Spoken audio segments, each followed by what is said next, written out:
जब आप बेटी बन के अपने भाभी को देखते हो तब आपको बड़ा बुरा लगता है, लेकिन आप भी जब किसी की भाभी बन के जाते हो तो आप भी किसी को बुरा मत लगाओ। वो उनके ज़माने में बहुत सुंदर थी और उनकी फैमिली ने सपोर्ट किया होता तो शायद वो मिस इंडिया बनती। अपना कंट्री ही यही है कि मातृ देवो भव, माता को हम देव समान मानते हैं क्योंकि वो सबसे पहली शिक्षक होती है। लोगों ने मेरी माँ को बहुत ताने मारे हैं, इतना लाड लड़ाती हो, इतने सर पे चढ़ाती हो। डॉक्टर ने बोला कि कैसा लग रहा है आपको आज, तो मेरे भाई ने उनको बोला था कि डॉक्टर आप ना मेरी बहन का नाम ले लो तो उसकी तबीयत ठीक हो जाएगी। मैं बहुत मिस करती हूँ अपनी मॉम को। Oh shit, I am so sorry यार। हेलो नमस्ते, कैसे हो आप? मैं हूँ उर्वशी उपाध्याय और आप सबको मदर्स डे की ढेर सारी शुभकामनाएं।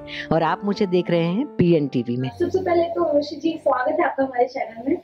बात करूँ तो मदर्स डे आ रहा है, आप खुद एक माँ है, तो आने जो आपका बीता हुआ समय है अपनी माँ के साथ और भी आप बिता रही हैं अपना समय अपनी मदर इन लॉ के साथ, कैसा है बॉन्ड? कुछ शेयर कर सकते हैं मेमोरीज, किसके साथ ज्यादा अच्छा लगता था या मिस करती है अपनी मॉम को? मैं बहुत मिस करती हूँ अपनी मॉम को। Oh shit, I am so sorry यार। मैं मेरी माँ को बहुत मिस करती हूँ। 19 में ही वो चली गई और हमारा बॉन्ड बहुत स्ट्रॉन्ग था। शायद मैं अभी हूँ, इंडस्ट्री में हूँ, काम कर रही हूँ, तो कहीं न कहीं उनकी बहुत इच्छा थी। वो उनके ज़माने में बहुत सुंदर थी और उनकी फैमिली ने सपोर्ट किया होता तो शायद वो मिस इंडिया बनती। मतलब वहाँ तक पहुँच गई थी और काफ़ी कुछ अपनी लाइफ़ में उन्होंने किया था। बहुत ही फैशनेबल थी, बहुत मॉडर्न थी और बहुत आगे का सोचती थी, प्रेज़ेंट में जीती थी। उनकी इतनी अच्छी-अच्छी बातें हैं, शायद मुझे आज भी काम में आती है। तो 19 में मैंने उनको खो दिया और पर आज ऐसा लगता है कि कभी भी मैं उनसे दूर नहीं हूँ। जब भी मैं सोचती हूँ वो मुझे मेरे आस-पास मिलती है और एक दिन आज भी ऐसा नहीं गया कि जहाँ पे मैं मेरी माँ को याद नहीं करती। बिकॉज़ मुझे ऐसा लगता है कि इस पूरे ब्रह्मांड में, पूरे विश्व में, कण-कण में, हर हर एक प्राणी से लेके पंछी तक या किसी को भी आप ले लो, माँ और बच्चे के जैसा बॉन्डिंग कहीं नहीं है।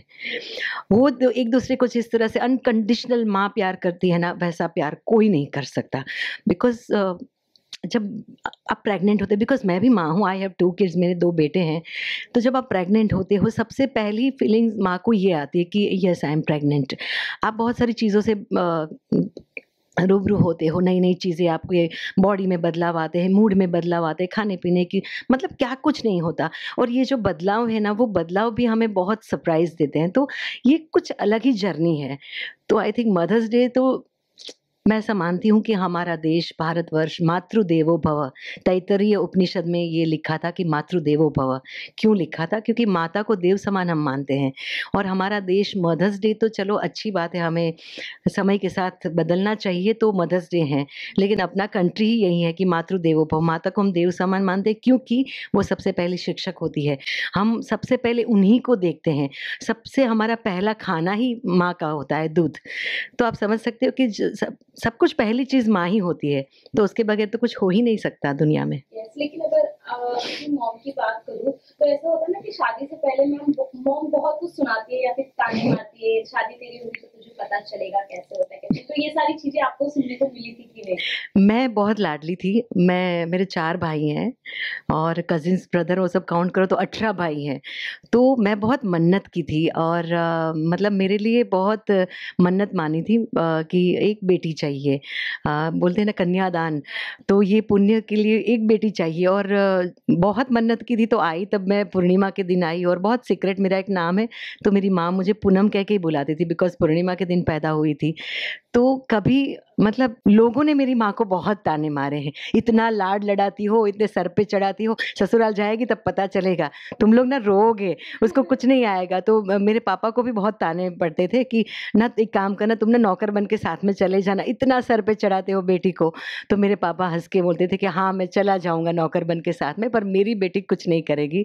तो यही तो है कि मुझे कभी मेरी माँ से ऐसा सुनने को नहीं मिला, और जब लोग सुनाते थे ना, तब मेरी माँ ने तो उनको जवाब ऐसे हँसते-खेलते दे देती थी कि अच्छा ठीक है।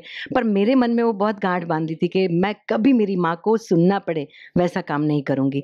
कभी ऐसा नहीं मौका आएगा कि जो मेरी माँ इतना मुझे प्यार करती है, इतना सब कुछ पैम्पर करती है, मेरी स्कूल जाने से लेके वो बहुत खुश थी, मैं बहुत पढ़ाई करती थी, तो उनको मेरी छोटी-छोटी खुशियों को मेरी माँ ने बहुत सेलिब्रेट किया है। मतलब उछल-उछल के, खुश हो के बताती थी। और मुझे बहुत अच्छे से याद है कि मेरी मम्मी की तबीयत जब बहुत ख़राब चल रही थी, तो सूरत थी, वो एडमिट हो गई थी। तो डॉक्टर ने बोला कि कैसा लग रहा है आपको आज? तो मेरे भाई ने उनको बोला था कि डॉक्टर, आप ना मेरी बहन का नाम ले लो, तो उसकी तबीयत ठीक हो जाएगी। बड़ा तकलीफ़ होती थी। तो मैं कोशिश, और उनका एक ही सेंटेंस होता था, सॉरी मत बोलो। मैं बोलती मम्मी सॉरी, सॉरी, अब दोबारा ऐसी गलती नहीं करूँगी। तो वो बोलते थे कि सॉरी मत बोलो, पर ये गलती दोबारा मत करना, क्योंकि हाँ, तुम्हारे और मेरे बीच में सॉरी वाला वर्ड ही नहीं है बेटा, क्योंकि मैं तुम पे गुस्सा हूँ, मैं अपसेट हूँ, मैं नाराज़ हूँ, इसलिए मैं थोड़ी चुप हो जाती हूँ। तो सॉरी मत बोलो, पर दोबारा ये गलती मत करना। तो फिर मैं मम्मी को बोलती ठीक है मम्मी। तो वो बस 2-3 दिन उनको लगते थे। उन 2-3 दिनों में मेरे हाथ की चंपी मेरी माँ को बहुत पसंद थी। तो मैं बोली मम्मी मस्त मसाज कर दूँ बाल में, चंपी कर दूँ, ये कर दूँ, वो पैर दबा दूँ, ये कर दूँ। तो फिर कुछ नहीं होता था, तो फिर फाइनली मान ही जाती थी वो। पर हाँ, मैं वो तेल की वो लेके उनको अच्छे से चंपी-वंपी करके देती थी, और फिर बोला अच्छा ठीक है, रहने दे, तेरे हाथ दुख जाएँगे। तो पर ऐसा बहुत कम बना है हमारे बीच में, तभी तो वो जल्दी चली गई शायद। हमारे बीच में अच्छी वाले मोमेंट्स बहुत थे। लेकिन अगर मदर इन लॉ की बात करूँ तो उनके साथ आपकी बॉन्डिंग कैसी है? कुछ बताएँगे? मैं मेरे ना सब सब मुझसे बहुत जेलस हैं, सब जेलस हैं। बोलते हैं कि तुझे माँ भी बहुत प्यार करने वाली मिली, और मदर इन लॉ भी बहुत प्यार करने वाली मिली। वो, और सबसे अच्छी बात ये थी कि मेरी मम्मी और मेरी मदर इन लॉ क के बीच में भी बहुत अच्छा बॉन्डिंग था। वो दोनों सखी सहेलियों की तरह, जब वो यहाँ पे मुंबई में या मेरी मम्मी मेरे साथ जाएँ या कभी भी हम साथ में हों, तो उन दोनों की बातें मेरी सासू माँ बोलती थी, "उर्वशी तुम शूटिंग पे चली जाओ, मुझे चलेगा, लेकिन तुम्हारी मम्मी है ना तो बहुत अच्छा लगता है।" अभी वो आते तो मेरी सासू माँ भी रो पड़ती है कि तुम्हारी मम्मी होती थी ना तो बहुत मज़ा आता था। अब तुम तो क्या काम पे चली जाती हो, मैं थोड़ा-सा कम बोलती हूँ, तो वो बोलती है कि अच्छा, उनके साथ बहुत मज़ा आता था। लेकिन मेरी मदर इन लॉ भी अभी, मुझे जब मुझे अच्छे से याद है कि 12th डे था मेरी मॉम के गुज़रने का, और मदर इन लॉ मेरे साथ में थी। तो पूरी फैमिली बैठी थी, सब लोग बैठे थे, और जब खाना खाना होता है 12th डे के, भई सब साथ में बैठ के, क्योंकि अकेले तो कोई खाना खाता नहीं है। तो मैं बैठी थी, बाजू में मेरी मदर इन लॉ बैठी थी, पूरी मेरी फैमिली बैठी थी, सब देख रहे थे। मेरी सासू माँ आई, और वो घी की रोटी नहीं खाती, वो सूखी रोटी खाती है। तो उन्होंने बोला कि अब 12th डे है, घी वाली रोटी खा सकते, तब तक घी नहीं खाते। तो उन्होंने घी मँगवाया। तो सब ऐसे देखने लगे कि वो क्यों, तू तो घी वाली रोटी खाती नहीं, क्यों मँगवाई? घी मँगवाया, रोटी पे लगाया, निवाला लिया, और सबसे पहला निवाला उन्होंने मुझे खिलाया। तो सब देखते के देखते रह गए कि यार तुम्हें तो तेरी सासू माँ बहुत प्यार करती है। और वो मुझे पूरे दिन उन्होंने मेक श्योर कि मैं खाना खा रही हूँ, मैं चाय पी रही हूँ, मैं सो रही हूँ, रात को देखने आती थी कि उर्वशी ठीक है कि नहीं। फिर मेरे पास रही वो, फिर मुझे लेके गई। तो उन्होंने जो बहुत मुश्किल टाइम था उसमें मेरा बहुत ध्यान रखा उन्होंने। और मेरी प्रेगनेंसी हो या मेरे कोई भी दिन हो, मेरी सासू माँ ने कभी ऐसा नहीं बोला कि उर्वशी अरे बहू तो ऐसी होती है, ये है, वो है। अरे वो शूटिंग करते हैं, उसका अलग काम है, उसकी अलग लाइफ़ है, वो ऐसे रहेगी। तो मैं सर पे पल्लू भी लेती हूँ, तो वो बोलते हैं कि रहने दे, पल्लू क्यों ले रही? फिर मैं उनको बोलती मम्मी जी शूटिंग में तो हम पल्लू लेते ही है ना, मेरे लिए साड़ी पहनना, पल्लू लेना, कोई नई बात नहीं है। तो बोले कोई बात नहीं बेटा, पर तुम यहाँ तो रिलैक्स रहो, पूरे टाइम तो तुम्हें लेना ही पड़ता है, तो यहाँ घर पे। तो मतलब पूरी विपरीत बात है। वो भी इतनी मॉडर्न ख़यालात की है। मतलब मेरी जेठानी को भी उन्होंने पढ़ाया, लिखाया, ये बहुत बड़ी बात है। और जेठानी को भी बोलते हैं कि आप अब बिंदास जॉब करो, वो अभी बहुत अच्छी स्कूल में टीचर हैं, बहुत अच्छा कर रही हैं, उनके ट्यूशन क्लासेस बहुत अच्छे चल रहे हैं। तो मेरी जेठानी को सपोर्ट करती है। अभी मेरी देवरानी को भी हमेशा बोलते हैं कि बेटा तो इतनी पढ़ी लिखी है, तो तुम्हें कुछ जॉब करना है, कुछ करना है तो कर। तो वो एमपी में रहती है, बैतूल में रहती है, लेकिन उनके ख़यालात इतने मॉडर्न हैं, घुल-मिल जाती है मेरे दोस्तों के साथ। अपने शूटिंग के मेरे सारे अपने फ्रेंड्स घर पे आते हैं, तो बिल्कुल कोई बोलेगा नहीं कि मम्मी जी क्या तुम्हारी सासू माँ है, कभी नहीं, बेटा तुम लोग बैठो मैं चाय बनाती हूँ। तो और वो ऐसी ही है, मतलब मेरी जेठानी के साथ भी वो गाँव में रहती है तो भी सब बोलते हैं कि हाँ भाई, वो सूट पहनने की छूट है, तुम अच्छे से रहो। उनका कहने का म बहुत बड़ी बात है। तो हमारा घर बहुत ही मॉडर्न कहलाता है, बहुत ही सुलझा हुआ है, क्योंकि वो बहुत अच्छी हैं।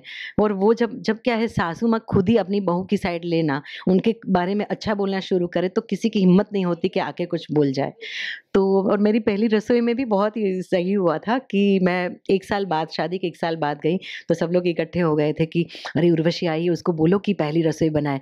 तो मेरी सासू माँ ने बोला अब तो 1 साल हो गया, अब काहे की पहली रसोई, 50 बार उसने अपने घर पे बना दिया होगा, छोड़ो बेचारी को, परेशान मत करो, थक गई है, 1 साल बाद मेरी बहू आई है, उसको बैठने दो, मैं उसे खिलाऊँगी। नहीं, नहीं, नहीं, नहीं, ऐसा नहीं चलेगा। तो फिर मेरी सासू माँ आई कि बोली कुछ लाई हो क्या? थेपला-वेपला सब में डब्बे रख दिए थे। मैंने बोला हाँ मम्मी जी। अच्छा तुम जो लाई हो ना, तुम्हारी मम्मी ने जो बना के भेजा है, लाओ गरम करते हैं। अभी सब ये देखेंगे तो राज़ निकल जाएगा। पर बात निकली है तो बता देती हूँ, उन्होंने मस्त वही चीज़ें गरम करके अच्छे से सर्व कर दी। ये उर्वशी की पहली रसोई है, खा लो सब। तो मुझे बोले कि तुम अब आराम करो, कोई टेंशन नहीं है, तुम्हारी हो गई पहली रसोई। मैंने बोला मम्मी जी, तो बोले हाँ, हाँ, तुम, मुझे पता है और मैं खाना बनाने में एक्सपर्ट हूँ, उनको भी पता है। तो बोले कि प्रूव करने की कोई ज़रूरत नहीं है। आपके कैरेक्टर बहुत सारी स्टोरी आपने आपके कैरेक्टर से बहुत इंस्पायर होते हैं, वो चीजें आपकी बातें पूरी फॉलो भी करते रहते हैं। उनके लिए क्या मैसेज देना चाहेंगे इस स्पेशल मदर्स डे के लिए? मैं स्पेशल मदर्स डे के दिन के लिए भी, और मैं बहुत अपनी हिंदू संस्कृति में मानती हूँ, इसीलिए भी ये कहना चाहती हूँ कि मातृदेवो भव यूँ ही नहीं कहा जाता। जननी जन्मभूमिश्च स्वर्गादपि गर्यसि। इसका मतलब है जननी, जन्मभूमि, ये सारी चीज़ें ना स्वर्ग से भी अधिक इम्पोर्टेंट है। आपकी माँ का जाने-अनजाने में दिल मत दुखाओ। देखो आपकी माँ को आपसे कोई उम्मीद नहीं होती, क्योंकि मैं माँ बनती हूँ, मेरी माँ एक डायलॉग बहुत बार बोलती थी, जब माँ बनोगी ना तब पता चलेगा। तो ये बात सच है, बिल्कुल सच है, क्योंकि हम जब सामने होते हैं ना तो जो चीज़ देख पाते हैं वो बहुत सुपरफिशियल होती है। लेकिन जब हम उसी सिचुएशन में आते हैं या उस पोज़ीशन में आते हैं, तब हमें समझ में आता है कि अरे! बच्चे को इतनी खरोच तक आ जाती है, तो ऐसा लगता है कि मतलब अब मैं क्या कर लूँ? क्या मतलब पूरी दुनिया एक तरफ हो जाती है और अपने बच्चे की वो जो भी प्रॉब्लम है वो एक तरफ हो जाती है। तो अगर आपकी माँ छोटी से छोटी चीज़ों के लिए आपके लिए मरती रहती है, तो अपनी माँ का दिल मत दुखाओ। ये मत बोलो कि हमें सब पता है, ये मत बोलो कि देखो हमें सब पता होता है, लेकिन उन्होंने अनुभव किया है। मेरी माँ एक चीज़ बहुत अच्छी बोलती थी कि बड़े जो कहते हैं ना वो करो, बड़े जो करते हैं वो मत करो। उनके कहने का मतलब है कि हम जो कहते हैं, क्योंकि उन्होंने वो कर चुके हैं, उनको अनुभव हो गया है, वो वहाँ पे फेल हुए हैं, पास हुए हैं, तो आपको वो फ्रूट देना चाहते हैं। वो आपके ऊपर हावी नहीं होना चाहते। वो आपको समझाना चाहते हैं कि हमने जो तकलीफ़ झेली है, हम जो जहाँ पे फेल हुए हैं, वहाँ पे तुम मत फेल होना, क्योंकि तुम्हारा फेलियर हम बर्दाश्त नहीं कर पाएँगे, हम तो उस फेलियर से निकल चुके। तो आई थिंक अपनी माँ की सुनो, क्योंकि माँ ने आपको दुनिया में लाया, आपको दुनिया दिखाई है, आपको चलना सिखाया, बोलना सिखाया, जीना सिखाया। आपका सबसे पहला खाना ही आपकी माँ का मिल्क था, तो समझो कि वो तो आपकी रग-रग से वाकिफ़ है। तो आपकी माँ को खूब सारा प्यार करो, और किसी की जब आप बहू बन के जाओ, तो ये बात याद रखो कि वो भी किसी की माँ है और वो आपके पति की माँ है। तो उनको भी इतना ही रिस्पेक्ट दो जितना आप अपनी माँ को रिस्पेक्ट देते हो। देखो पूरी दुनिया बदल जाएगी। सास-बहू का ये जो भी चलता आ रहा है ना, वो शायद कहीं न कहीं इनिशियल हमें ही करना है, शुरुआत हमें ही करना है। जब आप बेटी बन के अपने भाभी को देखते हो तब आपको बड़ा बुरा लगता है, लेकिन आप भी जब किसी की भाभी बन के जाते हो, तो आप भी किसी को बुरा मत लगाओ। बस छोटे से परिवर्तन लाना है। Thank you so much ma'am. Thank you.